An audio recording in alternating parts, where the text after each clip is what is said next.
We stand at the precipice of a dramatic political moment. Of course, I could have uttered that sentence at any point during the last 30 years and been correct, but also, of course, we have uh, uh, an election coming up that's terrifying in its potential. And here to talk about that and whatever else comes up is a guest I always enjoy talking to. Matt Taibbi is, his writing from Rolling Stone and from his best-selling books, including I Can't Breathe, A Killing on Bait Street, which is about the death of Eric Garner. He's also author of Insane Clown President, The Divide, Griftopia, The Great Derangement. He's got a serialized book called Hate Incorporated.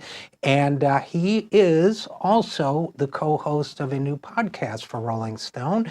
And we will get into all of that in a moment. First of all, Matt Taibbi, thanks for coming back on the program. Thanks for having me, Richard. Secondly, okay, let's start with the podcast. Tell us about that.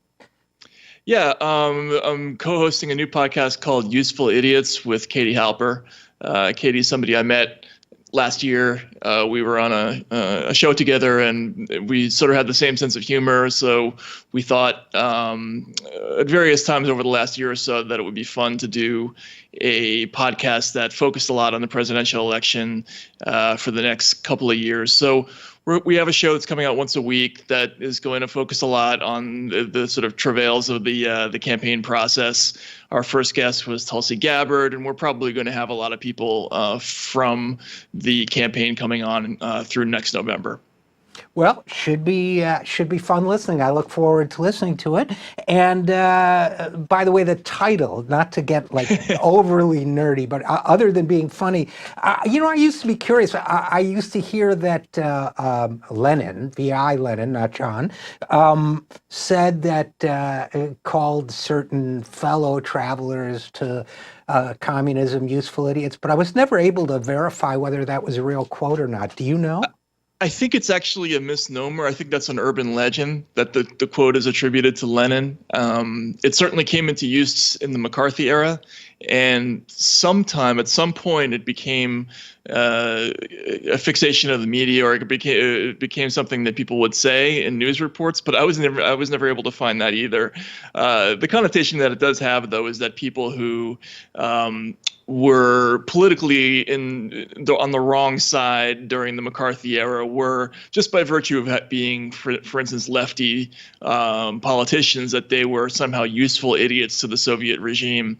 And that was a term that they used back then. And of course, it's been revived in the last few years. And that's one of the reasons why we chose it, sort of to tweak people who've been saying that lately. And as a final thought on the podcast, you wrote about it and in announcing it that Katie gave her childhood to socialist summer camps. I didn't. This is you writing. I didn't stop watching Scooby-Doo until I was 40. Do you really have to stop watching Scooby-Doo when you're 40? Because if so, roll. No. I started up again too because I have kids now, so it's we're all Scooby-Doo connoisseurs. Yeah. I used to love watching it with my kids. So, all right, good. I'm glad it's still permissible. But let's get on to more serious subjects, and I do encourage people to check out your podcast, as I will. But you wrote a piece recently. You went to a Trump 2020 rally, and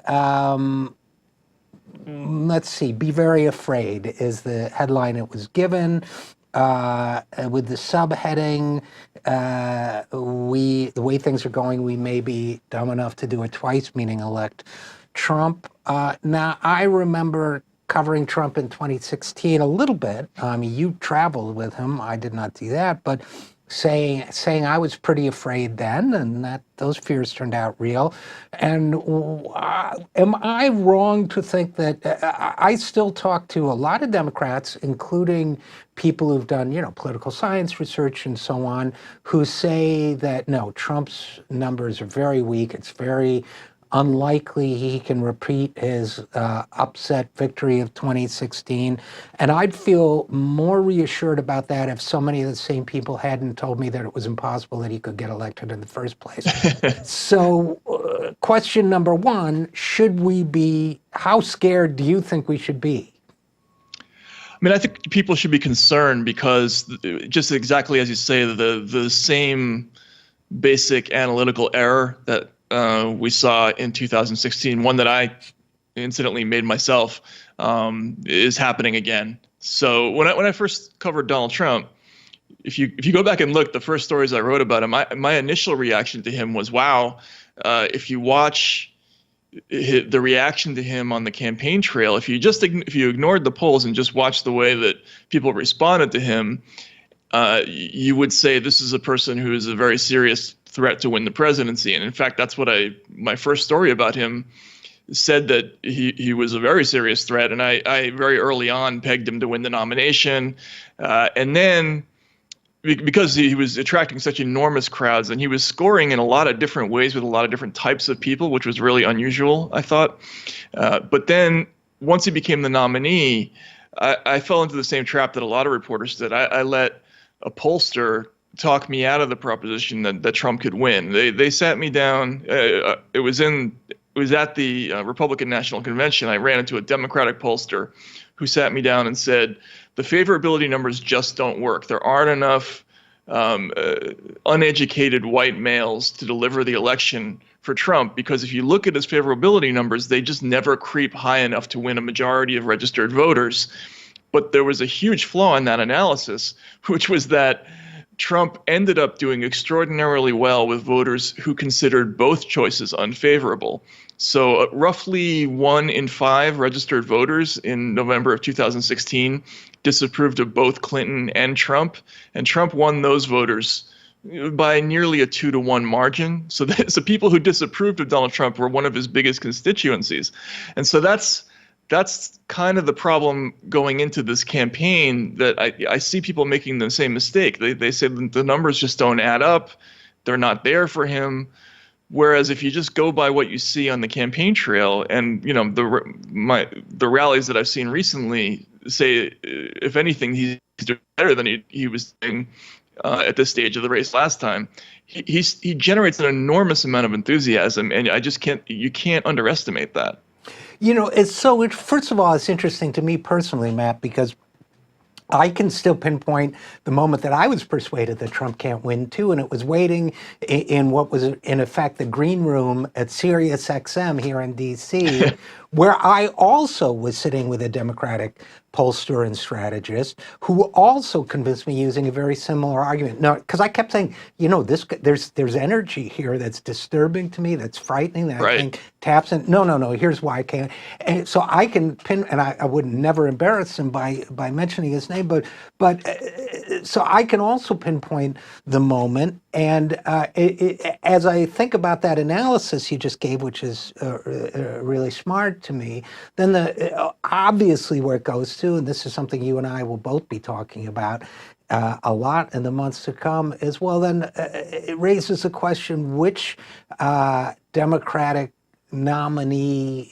might be most likely to prevail against him. The logical conclusion from what you just said would be, the one that has the least negatives, that may be the lowest unfavorability rating. Now, that may seem like moronically self-evident, but we'll have some candidates up who have both strong favorables and strong unfavorables, for example. Are they more of a risk than somebody who's just kind of a neutral milquetoast figure? Is Joe Biden really the strongest character to run against him? Is Bernie really the strongest to run against him? I don't know the answer to any of this, but those are the questions that come to mind. What do you think? No, I think you're absolutely right. And you also have to remember there's a dynamic where the favorability numbers change over time too. I mean, Hillary, when she began her run, her national favorability ratings were much higher than they were at the end of the campaign. And some of that was due to the Democratic primary race, where a lot of things that were negative, that the Democratic voters, people like Bernie voters, for instance, discovered about Hillary or changed their minds about Hillary during that time. Some of that came out then, but the experience of running against Donald Trump, I think all politicians who've run against him have discovered that one of his primary tactics is to sort of bring the race down to a level where you feel negatively towards both of the candidates in the end. And Trump seems to do well in that dynamic. So when he brings, for instance, Jeb Bush or Marco Rubio down to the level of having an ongoing flame war, which is unattractive in the eyes of everybody, well, Trump's already, that's where he lives. So he seems comfortable in that environment, whereas the negatives for the other candidate rise to an unusual level. And that's what you have to worry about. It's not so much where they are now, it's where are they going to be after 6 months of campaigning against Donald Trump. So I don't know who that person would be, but it's something I think you do have to take into consideration as you think about the next election. And certainly you have to look at, for instance, candidates like Elizabeth Warren, they do have high negatives with conservative and independent voters in particular. But maybe she won't fall below that, because she'll run a smart campaign against Trump. It's hard to say. Yeah, I mean, it's interesting that you bring up Elizabeth Warren and all of that, because in addition to Trump's ability to seemingly bring people down to his level with flame wars and all of that, he also has an ability to trap people. Now, I'm not saying that he's some sort of preternatural political genius, but he's shrewd and he's cunning, and he does entrap people. I was thinking of Elizabeth Warren's DNA test. By letting Trump define the terms of their challenge, by doing it on a personal level, by responding to the Pocahontas taunts and racist taunts and so on, Warren actually suffered the worst political firestorm she's experienced yet. And it might be a good cautionary tale for her and for every other candidate to say, don't get drawn into the mud that he flings. But of course, easier said than done when you're the one getting the mud flung at you, I guess. Absolutely. You're absolutely right. And I've given up trying to figure out whether Trump does this in a strategic way or whether this is just the way his brain works, but somehow he's able to start fights with opponents and maneuver them somehow to his advantage in the end. He just keeps at it until the headlines break in his direction. So the Elizabeth Warren thing is a classic example of how you shouldn't respond to Donald Trump. He's picking on you. He's giving you a hard time. So what do? You overreact by, getting a DNA test, which is completely tone deaf and a dumb thing to do. It triples the number of headlines you're going to end up getting out of that particular subject. I mean, the way to deal with Trump, I do think that Bernie Sanders has the right idea with Trump, which is just to blow him off and just talk to his voters directly. Like, to the extent that you can, don't engage with Trump and just talk to voters. And that seems to be a strategy that will work out best for you in the end. But in another example of a controversy that was handled badly, when Trump talked about how Hillary Clinton got schlonged by Obama. Do you remember that moment? I don't, believe it or not. But so I should, but I don't. Yeah. Yeah, there was a moment in, I think it was late 2015, early 2016, where Trump was just sort of riffing, and he said that Hillary had gotten schlonged by Obama in a debate. All right. So there's all kinds of connotations there that are horrible. And, of course, no person who's running for president should ever go there. Right. But it was instantly a huge news story, and the Clinton campaign kept hammering it over and over and over again, talking to reporters every single day for 2 weeks. And then reporters were going overboard. They were going into the origins of the word schlong. They were interviewing rabbinical scholars to talk about where the word came from. And then finally, after a couple of weeks, you started seeing op-ed writers saying, hey, Donald Trump is using sexist language, but what about Hillary's husband? Doesn't he have his own questions that he has to answer for? And even the Washington Post, which is very sympathetic to Hillary Clinton, started doing stories saying, well, these accusations of sexism against Donald Trump, they fall a little flat coming from Hillary, whose husband has X, Y, and Z problems. So that's what Trump does. He gets you to overreact and focus on the controversy and not the issues. And ultimately, everybody loses when you do these dumb WWE-style flame wars. You make a great point. And first of all, I want to say I understand why politicians like Elizabeth Warren might, at least the first time, make a misstep because, it's like the famous Mike Tyson quote about everybody's got a plan until they get punched in the face. Right. It's a punch in the face to be attacked in this way. And I get that. And politicians are human beings. But, ultimately, if you decide, and everybody's learning as they go along because this is new in presidential politics, but ultimately, when you have somebody use a word, like schlonging in presidential politics, which is gross and repulsive and offensive and a million other objectionable things, but if you make that the subject of your own campaign, then eventually the moment you describe, I guess, is always going to come up, well, as long as we're talking about schlonging, what about, the sort of Right. Exactly. whataboutism of schlonging comes up. And I feel silly even saying that, but it's what happens because we live in a whataboutist media culture. So if you get down in the gutter with the person, even to point out that your opponent is in the gutter, then all of a sudden it's the whataboutism of the gutter and everybody loses. Is that, you get what I'm trying to Absolutely. say? Yeah, you're absolutely right. And as long as things remain in the media, the natural inclination of people in the press is to hyperanalyze every aspect of a story, especially when it's trending. So sooner or later, those eyes are going to start wandering in your direction. And there's that definitely happens. And then the other thing that happens is over time, people start to realize on some subconscious level that the opponent is always reacting to Trump.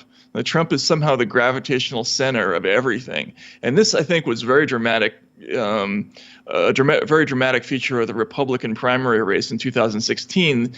People like Rubio and Cruz and even Jeb Bush were constantly trying to react to Trump. They were doing their own Trumpian things. Like all the candidates suddenly started doing these goofy media things. Like, Lindsey Graham was putting his phone in a blender. Rand Paul was shooting the tax code with an automatic rifle. Ted Cruz was doing Princess Bride impersonations. Marco Rubio was making size jokes during the debates. They were trying to be Trump. They were trying to out Trump. And all that did was communicate to voters that everybody's just reacting to this guy, right? They're trying to be this guy or trying to out Trump. Why not just get the original, right? And I think that's a mistake. Again, the reason I like what Sanders does is Sanders doesn't treat Trump like he's the natural center of the universe. He focuses on voters and what they're going through and what the issues are, and that reinforces the idea that that's what's important in the world, and that's where the press should be too. But we're not, because Trump gets ratings for us. Right. And I wanted to get to the media coverage in a second. I have to say that, and I worked for Bernie last time around, as open as I am to seeing other people handle Trump as well or better as Bernie, I'm not, I don't have a candidate per se in this race. I agree with you that he seems to be handling it very well and that he's doing something else that I think is really important. And again, we're talking with Matt Taibbi, writer, journalist, and co-host of the New Useful Idiots podcast. But he is talking to Trump voters with some measure of respect. And, you wrote this piece for Rolling Stone about Trump 2020. You went to Trump rallies. You saw the sort of intensity of emotion, sometimes the absurdity of emotion, sometimes of, in my words, not yours, of Trump supporters. That's true. But yet Bernie is able, I think, to dismiss Trump as a pathological liar, which is a phrase he's used.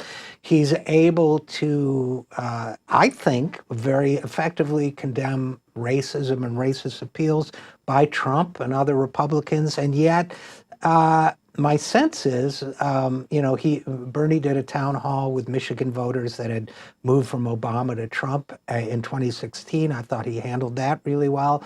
I thought his Fox town hall was excellent. I think he's kind of cracked the code, and I'm not sure yet. I think Elizabeth Warren has the potential to do that. A lot of people are telling me that Joe Biden has the potential to do that. I haven't seen any other candidates demonstrate that yet on the Democratic side, but what about you? Yeah, I think you're right. The whole notion that we shouldn't try to talk to Republican voters, I don't understand how that's not automatically a mistake. If you follow Trump, Trump is constantly, relentlessly trying for Democratic votes.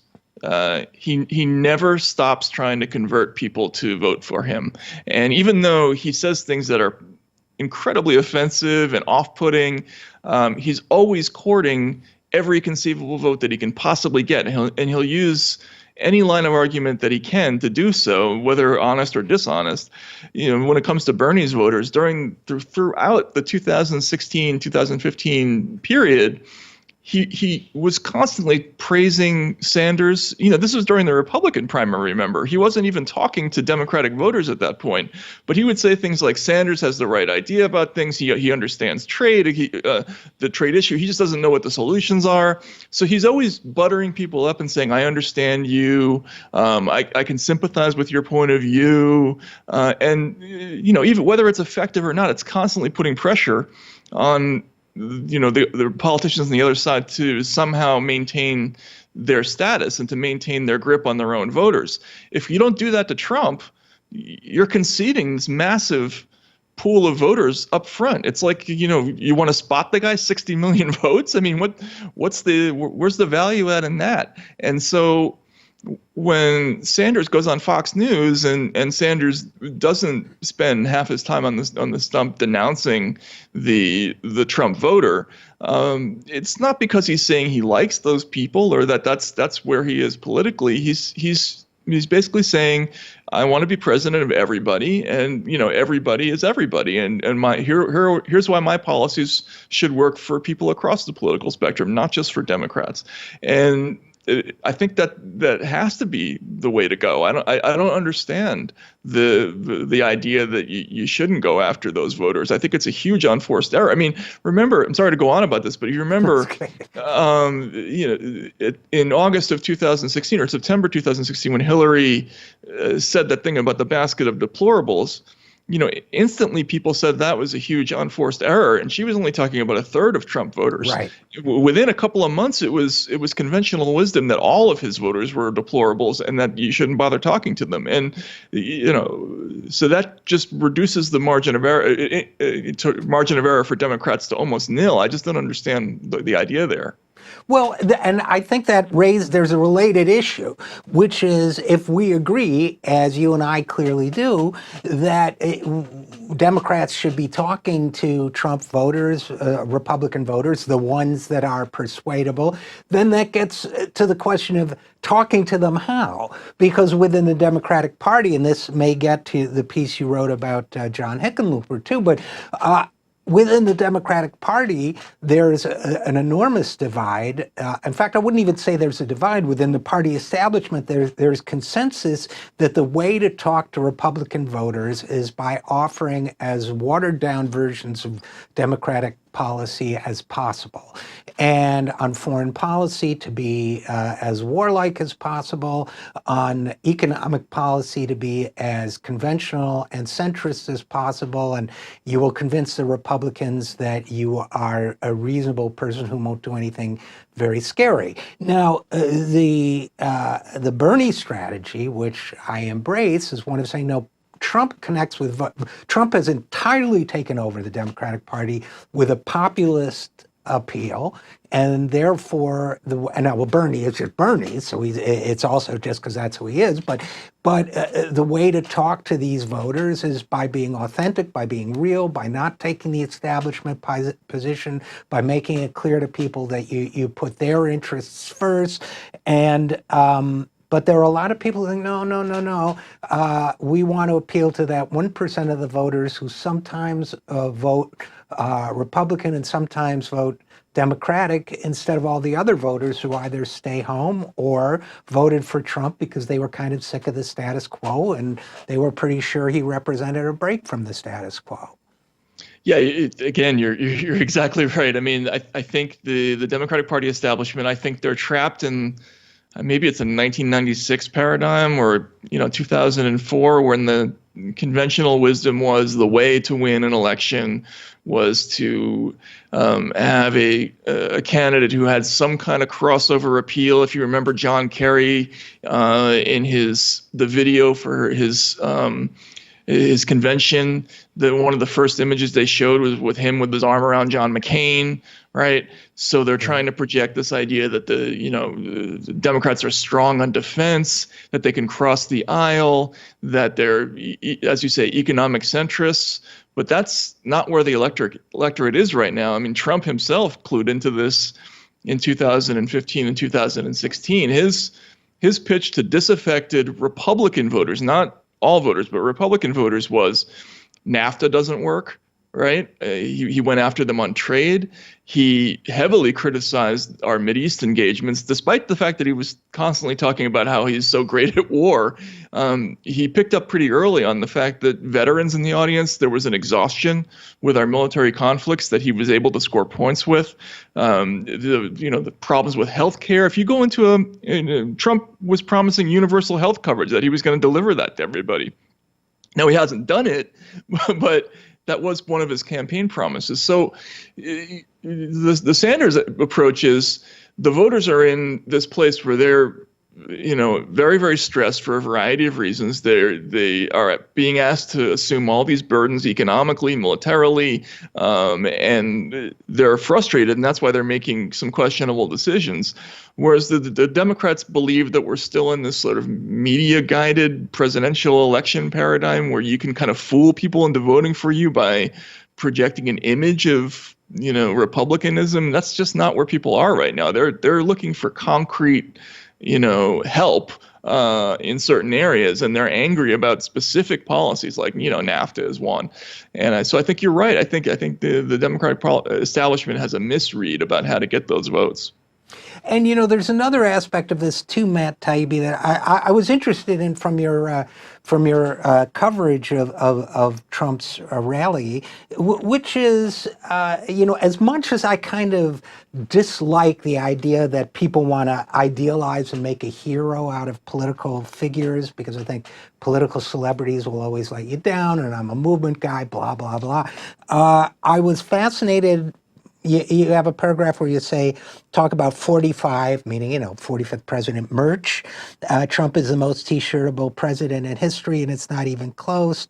Trumpinator tease, 2020, I'll be back. Trump is Rambo. Trump is the Punisher, the Marvel character. Trump is Superman, and then some unprintable or unbroadcastable ones. But the fact is that, at least for his hardcore supporters, Donald Trump remains the focus of energy. He represents a kind of heroic figure. All of the people that he's portrayed as, the Terminator, Rambo, the Punisher, Superman, are forceful sort of breakers of things, right? I mean, they're all... Absolutely. The Punisher slaughters his enemies without, any compunction. Rambo, this time do we get permission to win? Trumpinator, killing machine from the future. So what do we... how do we respond to, I mean, maybe they're just the fanatical Trump supporters. We don't care because we'll never get them anyway. But how do we get, I always think that these presidential races are a contest of energy, and that, there was no energy on the Democratic side in 2016, and that's how this upset happened. And I'm afraid of a replay of that in 2020. How do we avoid that? Yeah, I think... I remember, I forget who it was, but some famous defense attorney once was talking about criminal trials, and he was saying that criminal trials ultimately are always about assigning blame, right? So if in the course of a trial you can convince people that, I don't know, the healthcare industry is to blame, and that's why the suspect went and slaughtered the healthcare executive, then you're going to get your client off. In other words, the same thing goes on in presidential politics. Presidential elections are ultimately about focusing energy and focusing blame. And Trump in 2015 and 2016 was extraordinarily effective at telling audiences who to be mad at. and he very clearly defined the elites in society, which in his mind were a collection of campaign donors, establishment political parties, both the Republicans and the Democrats, and the media was a huge part of that as well. And so this idea of this collective elite enemy at being the focus of an election, Trump has been hugely successful at making that the thing that everybody is concentrating on. And all those images that that I wrote about in the piece and that you were just talking about, as the Punisher, as the Terminator, what people are celebrating in Trump is this idea that he is destroying those forces, right? So he makes people angry at these elite enemies.